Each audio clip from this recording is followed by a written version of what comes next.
Did you know that? I did not know. That it's interesting because, as you mentioned, What you does had one. retired mean, by the way? Is So another they're question I have. phasing out support of it. They're gradually phasing out support for Mm. this, which means potentially if there's any sort of thing that needs to be updated because there's a security breach or whatever security issue, like you may not get it in the future. This device sold tons, came out 2016, so it's been around for a number of years. It reminds me of, in a way, of the S9, the Antminer S9, and so 2022 is when this is starting to get phased out, and the reason for that is, like everything, it's money and it's shitcoins that are driving this, because the amount of memory that's on a Ledger Nano S is 320K. Now, if you add up having Ledger OS on the device, and you have the ability to transact in Bitcoin, because every time you have to do something, you have to transact in it, you have to load up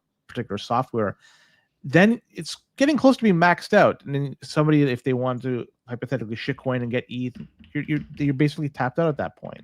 So in order to enable customers to use all the greatest with shitcoins and stuff like that, they recommend using the Nano S Plus, and that model is available and getting all the support you need and everything. Either way, personally, I would say stay away from this. I prefer a ColdCard for my signing device, or there's some other ones that may be just as good. I'm not sure off the top of my head, but ColdCard certainly is one that I use and the one that I could recommend to people. As long as you do it right, it's the best, or one of the best.